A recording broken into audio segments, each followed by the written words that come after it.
Hey everybody, Ben here from the Bonehead podcast, and welcome to Theory Thursday. So we are looking in detail at some of the elements of Blood Bowl.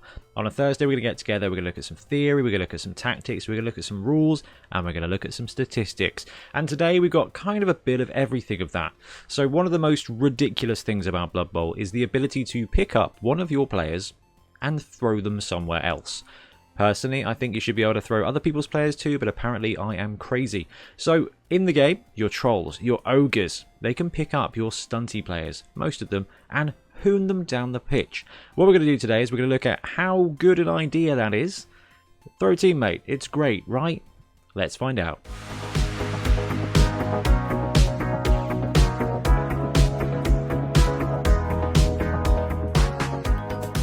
So throw teammate, when and why. So there's a couple of different angles for this. We'll start with the most obvious one, the one-turn touchdown. So the advantage of being able to throw a dude up to 6 squares is it makes him up to 6 squares faster if he survives. And we're going to look at the rolls for that in a second and figure out just how likely it is that they do survive. So giving a stunty player, we're talking movement 5, movement 6, an extra 6 squares means that they are then moving potentially enough squares to score you a touchdown in a single turn. So that definitely gives the advantage when you've got a throw teammate. The one-turn touchdown is a real stretch play. It's a low value, medium risk shot, basically. And it, you know what? Sometimes it works. And sometimes there are coaches that play just for that element. So one-turn touchdown is one of the most obvious and fun reasons to throw a teammate. There are a couple more. It depends on how much you value your players. So let's take the Ogre team. The Ogre team has a way to kind of throw twice per turn. One with a throw teammate, one with a kick teammate. And their dudes are 15k, so they do not cost basically any money.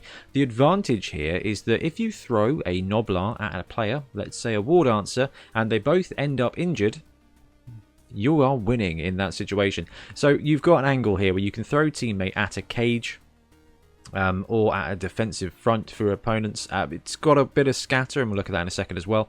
But the angle here is that you are just trying to force a knockdown of your opponent's player.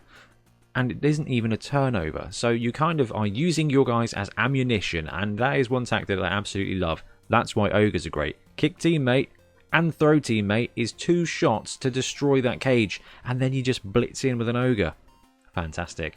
So you've got the one-turn touchdown angle, you've got the throwing dudes at other dudes angle, and you've also got paratrooping. So this is something that I absolutely love. You can, if you're defending, drop one of your players behind enemy lines. Okay, we're talking a proper Operation Market Garden here. You paratroop 1 or 2 stunty players behind the line. You kick deep. You are then harassing the ball carrier in their backfield. Okay, you've got a strong front line, you're a stunty team, you're going to have some big guys, or, you know, you're going to have some big guys. And you drop a guy behind their line, and then they have to assign resource to stopping that player. And the cool thing is that with every single player that you can throw teammate, they are stunty, they are dodge, and they are almost entirely without exception Edge 3+ as well.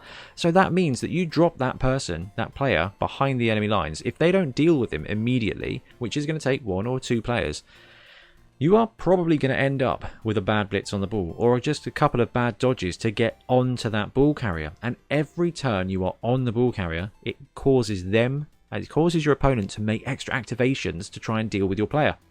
And I've said this a couple of times, but actually if you drop a 15k Snotling behind the enemy lines, or even a 40k Goblin, if they have to assign 2 other players, like a Blitzer and a Lineman, that's 130k plus. You are massively dominating from a TVOP point of view. And if you sack the ball carrier, if you pop that ball out, or if you stall them for 1 turn, you have bought yourself an extra turn. And that means that the rest of your team, because if you're a stunty, you do not mind fouling, you will have big guys, and more than likely you'll have a reasonable numbers advantage with some of the game anyway. You just move in. If you divide their team, you can conquer it. And paratrooping is going to give you a great opportunity to do that. So not only can you, when you've got the ball, chuck it down the pitch with a player and go for a one-turn touchdown, you can also throw dudes at your opponent's team, but you can also sneak players behind their lines to harass. So let's have a quick look at the changes for Blood Bowl 2020 when it comes to throw teammates. So we've talked about this, and you should probably know by now that there is the introduction of a passing stat. Generally speaking, with the guys who are throwing teammate, I don't think that actually changes much.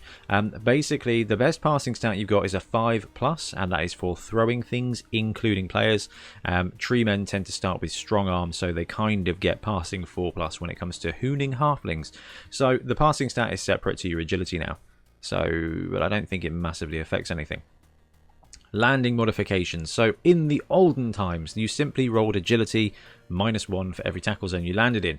It got a little bit more complicated because throwing did get ever so slightly complicated. Basically, and we'll talk through this in a second, the better your throw, the better the chance your little guy is going to land safely. That also means the worse the throw, the more chance they are going to simply explode. And the last thing is something that we are just so happy to have in the game now. If you make a superb throw, okay, so read that as if you make an accurate throw, if you pass your passing test and your little dude lands, your big guy gets a completion. So it's a really sneaky way to get some extra SPP in there and just reward your troll for successfully doing a good thing. One thing that hasn't changed here when it comes to throw teammate is the kind of flow chart. So we'll start at the beginning here and just talk through how you go about throwing a teammate. The first thing you've got to do is you've got to have a big guy who can throw him, and you've got to have a dude who can be thrown. The great thing about Blood Bowl 2020 is that you can now throw prone players. So prone and stunned players can be thrown. So if you've got a goblin with jump up, this is why I rave about jump up as a great troop for a paratrooper, a great skill for a paratrooper.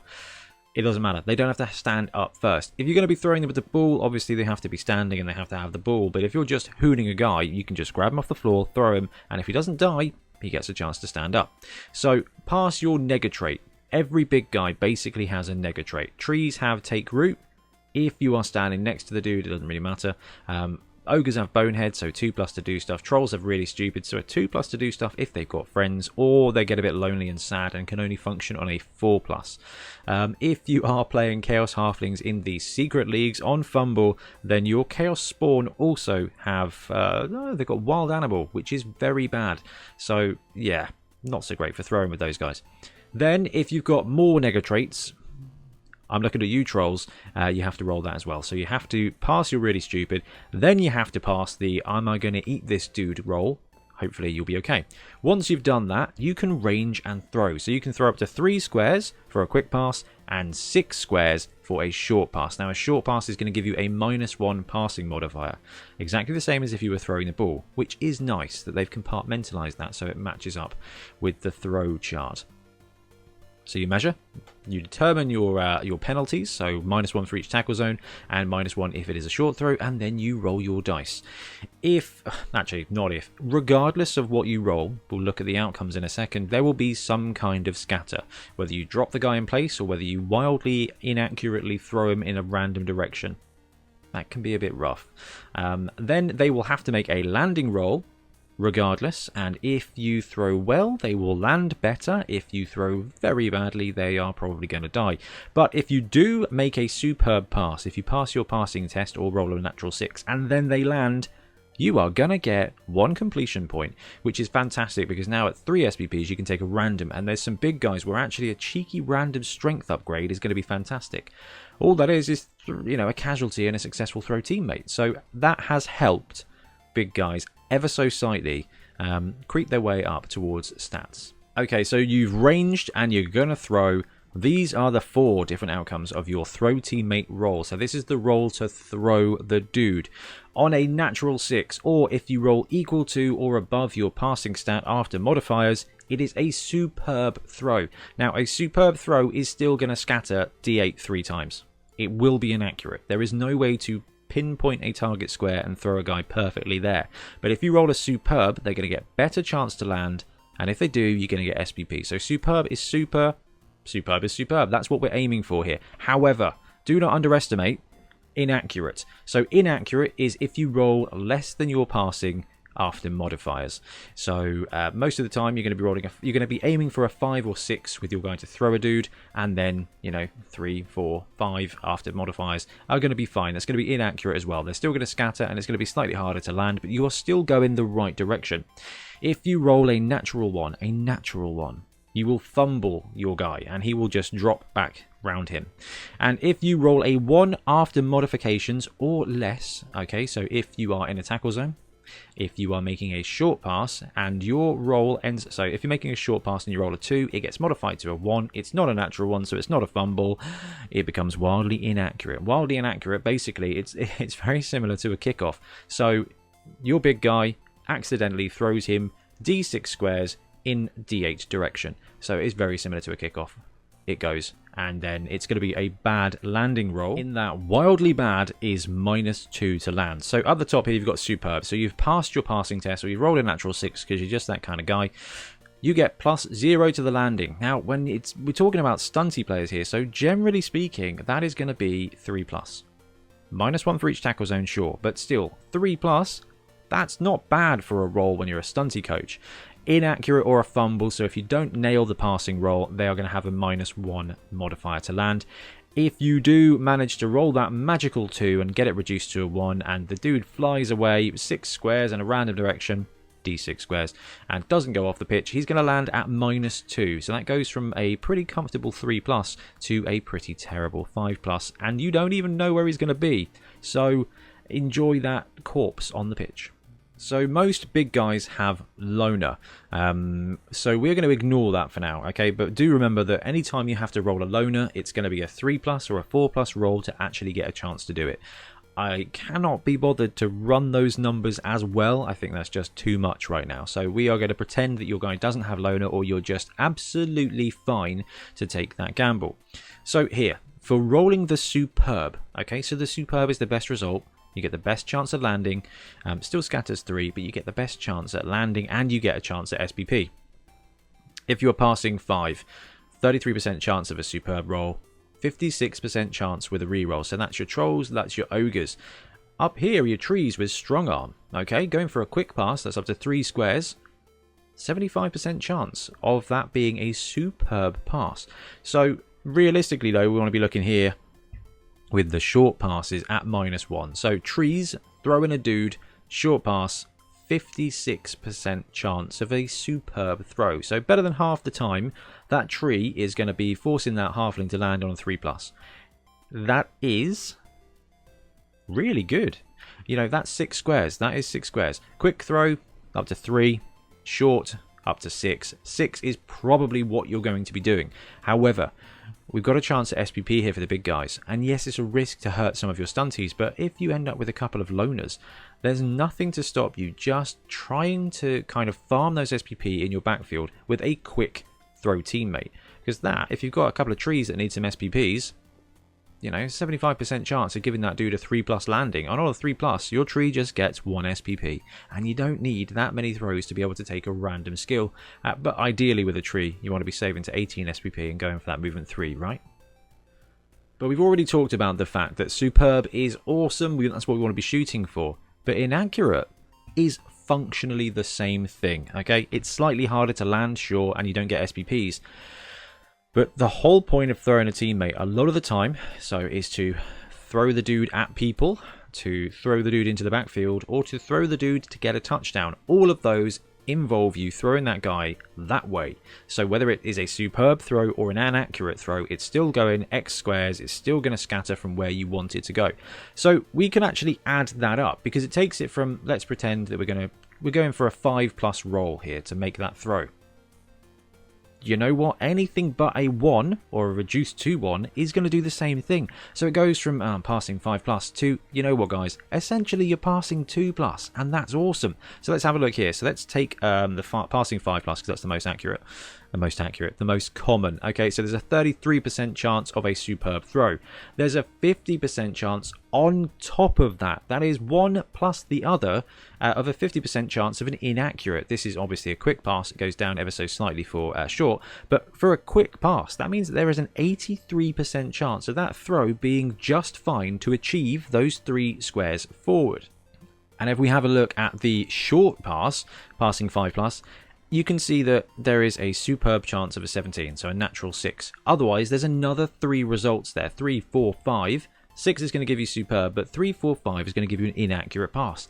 That is all going exactly the right direction. And you can see here that regardless as to whether you are rolling a superb or an inaccurate, there is always a 2/3 chance, unless you're in tackle zones, of making that short pass go the way you want. It's a 3+ roll. It's a 3+ roll to deliver that stunty to the to the whims of the Nuffle gods when it comes to inaccurate scatters and landing. Sure, but 2/3 of the time you are going the right direction. Obviously, the better your passing is, the better the chance that they're going to land. So if we have a look here at the difference between a tree and an ogre, there's none, except if you look at between the 4+ and the 5+. Overall, there's still a 67% chance that you're hooning that stunty in the right way, but you've got twice as much chance to actually be landing a superb, and that does help overall if you want to go for those SPP.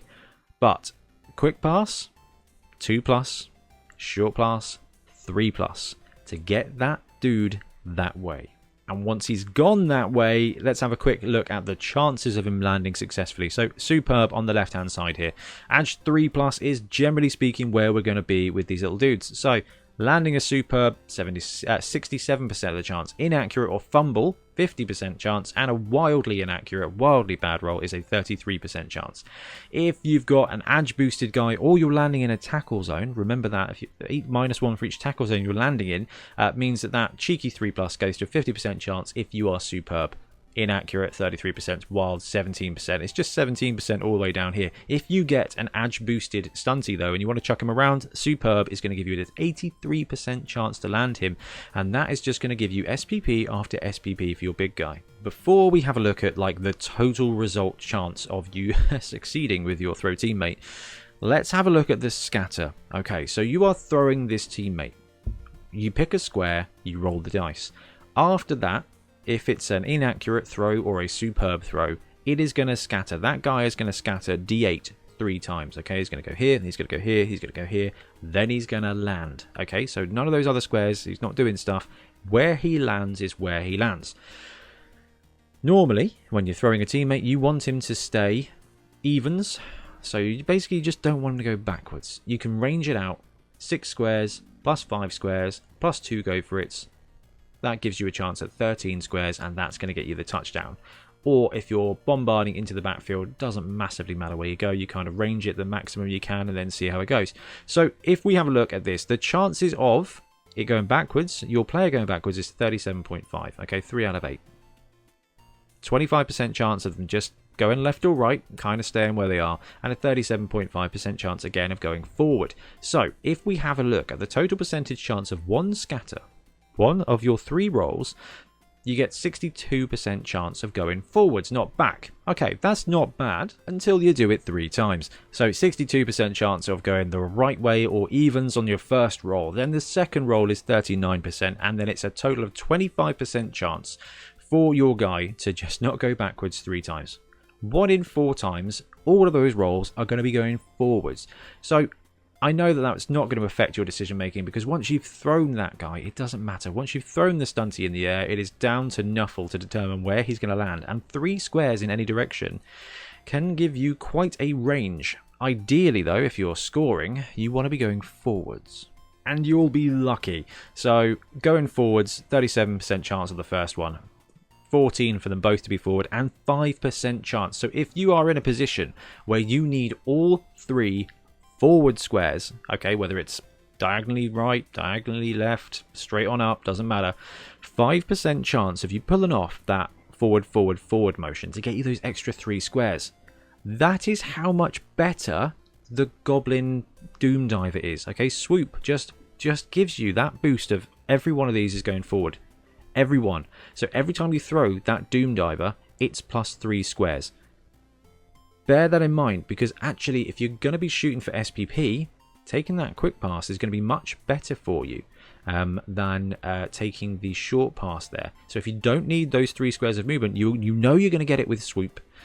If not, it's a 5% chance of you making all 3 forward progress. But all of that's theory and means nothing to you. So what we're going to do is we're going to have a look at just a few examples of the total percentage chance of you pulling off a throw teammate with a couple of different setups. The first one we've got for you is what I think is probably the most common throw here. So this is a quick pass with a 5+ passing, so troll, ogre, no rerolls here, and landing with edge 3+. Okay, we're going to ignore all tackle zones, we're going to ignore loner, we're going to ignore the nega traits. Okay, this is just the throw and the land. So you've got a 33% chance of passing 5+ of making a superb throw. You've got an extra 50% chance of making a not superb throw. Okay, so that's everything that's going forwards. Obviously, the missing thing is a fumble, and we're going to discard that for now. 67% chance of landing on a superb throw. 50% chance of landing on a not superb throw. Total that up. If you're going for a quick pass, that's why I'm saying that actually think about swoop being pretty decent here, because that quick pass becomes a short pass. 47% chance without rerolls. So around about 1 in every other throw teammate should be working out for you. I know it isn't, but it should be. And that's because I imagine, like everybody who throws a player, you just want to throw them as far as possible. It does make a huge difference. So passing 5+, making a short pass, no rerolls. Okay, so you're going the full 6 squares. You're going for that 1-turn touchdown. You were just going deep. Okay, 1 in 6 chance of a superb throw. An extra 50% chance of a not superb throw, so an inaccurate throw. Okay, total that up. You got 11% chance of landing your superb throw, so that's 1 in 9 chance of scoring that sweet SPP, and an extra 25% chance of landing the rest of your forward progress throws. That gives you a total of 36%. So I know a minute ago we said actually you should be landing and you should be doing all right half the time. Okay, it's more likely that you're doing this, and it's about a third of the time, and I feel like that's going to feel about right. And the great thing about this edition though in Blood Bowl 2020 is you can use multiple rerolls. Like I said, we're gonna discount Loner for now because you should be playing with ogres, guys, come on. But we're going to ignore the Loner angle because that's always going to be there. So we've had a look at the results here. So almost half the time if you're making a quick throw teammate, about a third of the time if you are making a short passing throw teammate. Let's add some rerolls. And you see that if you've got 2 rerolls, so that's 1 for the throw, 1 for the landing, okay, it goes up dramatically. This is the quick pass now, passing 5+, and 3+ landing. 49% chance of a superb throw. That's a completion for you guys. That's a completion. That's 1 SPP for your big guy. That's happy times. And an extra 25% chance of landing a not superb throw. 74% chance of you pulling off your throw teammate going somewhere 3 squares forward. So the quick pass is not ideal because you want those extra squares, and with the scatters there's a reasonable chance it's going to end up coming backwards the same amount of way. But for it to actually pull off, for you to throw that dude and for him to land, 74% chance, which drops to 47% when you are using 2 rerolls for a short pass. And this is kind of where you're going to be doing it. This slide here is throw teammate in a nutshell. If you've got 2 rerolls, 47% of the time it works every time. Okay, so you are superb throwing and landing that dude on 26% of those throws. 21% of those throws you're throwing a guy and landing him from an inaccurate point of view. Okay, 47%, so almost 1 in 2 throw teammates. If you are willing and prepared to burn both those rerolls, it's going to pan out, and that's 6 squares forward. Now, if you need 6 squares forward plus an extra 3, then you need to divide this by 20. And at that point, it becomes very, very bad. So if you divide that by 20, you're going to end up at what? 2.5% chance tops. Okay, 2.5% chance of you pulling off the throw teammate and moving forward 3 squares. Okay, so 2.5% chance. Let's say that you're really stupid as well. That's going to drop by an extra. You're going to have to go 83% of the time if that's going to work. So that means you're going to have to divide that by 6 as well, and you lose probably about another 4%. So you can end up a little over 2% to pull off the throw teammate, to pull off the really stupid or bonehead, and then for all 3 squares to move forward. That is 1 in 50 chance of that working. Own it, because 1 in 50 times that's going to work, and it's going to be awesome. Yes, I know, halfling people, calm down. Okay, so strong arm gives you +1 to throw a teammate. So for all intents and purposes, that makes you passing 4+ if you're going for a quick throw. It's only marginally better. That's right, it goes from 47% with our passing 5+ to a 50% chance of landing with a passing 4%. So while that strong arm feels pretty good, it doesn't massively affect it. What it does do is it massively increases your ability to land superb throws. Okay, you've still got the dregs here, and yes, it's only a 1/6 of a 6th boost basically, But what it does is it just gives you those extra percentage points, but it's going to get you those extra completion points. So passing 5+ and passing 4+ are very similar. And then you add the rerolls here. So again, around about the same. Superb throw. This is just so beautiful though. 2/3 of the time you are going to get that SPP completion, and that's the real key here. That's the beautiful thing about passing 4+. As in, the beautiful thing about strong arm. So giving that ogre strong arm, okay, or that troll strong arm, means that that superb throw on a quick pass, if you've got the rerolls to burn, is going to pay off 63% of the time. That's an SPP. This is going to be a legitimate way. This is the new glory pass here, guys. And a 63% chance of pulling it off is really not bad. And that brings me to the final thing, okay? So we've looked at stats, we've looked at success rate. This skill here, strong arm, is so much better than I think even I thought, okay, at the beginning of doing this video. So the benefit of it is, yeah, you're +1 passing. So when you're doing a quick pass, you're essentially passing 4+. If you are passing 4+, it means you're 3+ passing a superb pass on a quick pass. That is all well and good. That's fantastic. That is actually really good because that's going to get you completions. But the key here is that it does actually give you a modifier.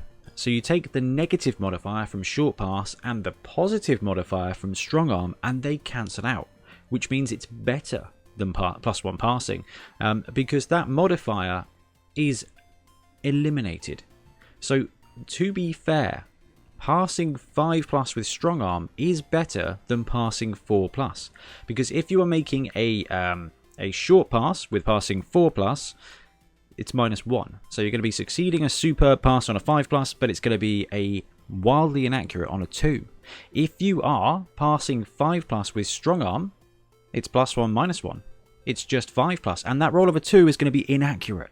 So strong arm is better than +1 to your passing stat, which is huge. So trees, absolutely awesome. They are going to be able to throw that thing 6 squares and succeed all of the time, which is fantastic. So I'm really impressed, and yeah, I think ogres, trolls, getting strong arm is going to massively improve your throw teammate game. When it comes to trees, this is something that is quite interesting. It might not be the worst thing in the world to save up those 18 SPP. I know it's a long way to go, but actually you're going to be getting some completions, you're going to be getting some casualties. And the good thing about trees is they are almost invincible. So don't be hasty. Maybe save up 18 SPP and take that roll, because you've got 2 great outcomes. The first outcome is you're going to be passing 4+ with strong arm. That means a 3+ quick pass and a 4+ short pass. With a reroll, those are really good odds to land it and get yourself more completions. The other side is, the downside of that roll is, if you don't get passing, you get movement 3, and movement 3 on trees is going to be fantastic.